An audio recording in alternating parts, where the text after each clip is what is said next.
श्री श्री लिंग पुराण प्रथम सृष्टि का वर्णन। जय गणपति।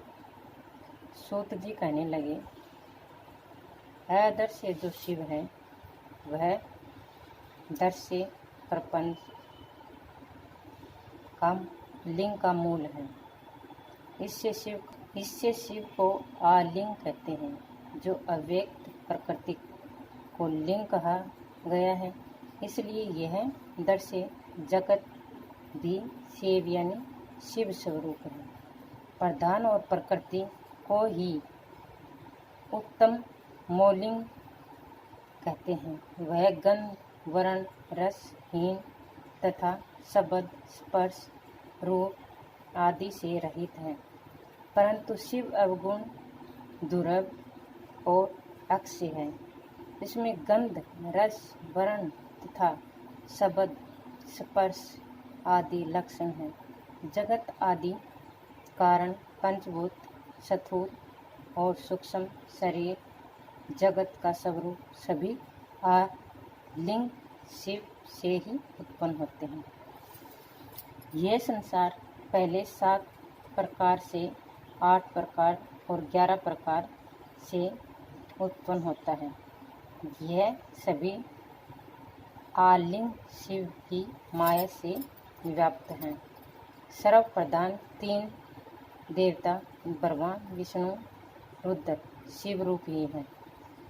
उनमें वे एक स्वरूप से उत्पत्ति, दूसरे से पालन, तीसरे से संहार करते हैं।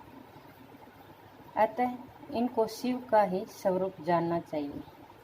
यथार्थ में कहा जाए तो ब्रह्मा रूप ही जगत और आलिंग स्वरूप समय इसके बीज बोने वाले हैं तथा वही परमेश्वर हैं। क्योंकि योनि प्रकृति और बीज तो निर्जीव हैं यानी व्यर्थ हैं, किंतु शिव जी की इसके असली बीज हैं। बीज और योनि में आत्मा रूप शिव हैं। स्वभाव से ही परमात्मा है। वही मुनि वही ब्रह्मा तथा नित्य बुद्ध हैं। वही विशुद्ध हैं। पुराणों में उन्हें शिव कहा गया है। हे ब्राह्मणों, शिव के द्वारा देखी गई प्रकृति शिवी है। वह प्रकृति रचना आदि में सतोगुण वादी गुणों से युक्त होती है। वह पहले से तो अव्यक्त है। अव्यक्त से लेकर पृथ्वी तब तक उसी का स्वरूप बताया गया है। विश्व को धारण करने वाली जो यह प्रकृति, वह सब शिव की माया है। उसी माया को अजा कहते हैं। उसे लाल सफेद काले स्वरूप कर्म से रज सत तथा तमोगुण की बहुत सी रचनाएं हैं। संसार को पैदा करने वाली इस माया को सेवन करते हुए मनुष्य इसमें फंस जाते हैं तथा अन्य इस मुक्त भोक्त माया को त्याग देते हैं। ये अजा माया शिव के अधीन है। सर्ग यानी सर्जन की इच्छा से परमात्मा अव्यक्त में प्रवेश करता है। उससे महत तत्व की सृष्टि होती है। उससे त्रिगुण अहंकार, जिसमें रजोगुण की विशेषता उत्पन्न होती है। अहंकार से तन्मात्रा शब्द स्पर्श रूप रस गंध उत्पन्न हुई है। इनमें सबसे पहले शब्द से आकाश, आकाश से स्पर्श तन्मात्रा तथा स्पर्श से वायु, वायु रूप से तन्मात्रा, रूप से तेज, अग्नि से रथ, अग्नि से रस तन्मात्रा की उत्पत्ति, उससे जल, फिर गंध और गंध से पृथ्वी की उत्पत्ति होती है। हे ब्राह्मणों, पृथ्वी में शब्द स्पर्श आदि 5 गुण हैं तथा जल आदि में एक एक गुण कम है। तथा जल में 4 गुण हैं, अग्नि में 3 गुण हैं, वायु में 2 गुण हैं और आकाश में केवल 1 ही गुण है। तन्मात्रा से ही पंचभूतों की उत्पत्ति को जानना चाहिए। सात्विक अहंकार से 5 ज्ञानेंद्रियां, 5 कर्मेंद्रियां तथा उपयात्मक मन की उत्पत्ति हुई है। महंत से लेकर पृथ्वी तक सभी तत्वों का एक अंड बन जाता है। इससे जल के बबूले के समान पितामह ब्रह्मा की उत्पत्ति हुई है।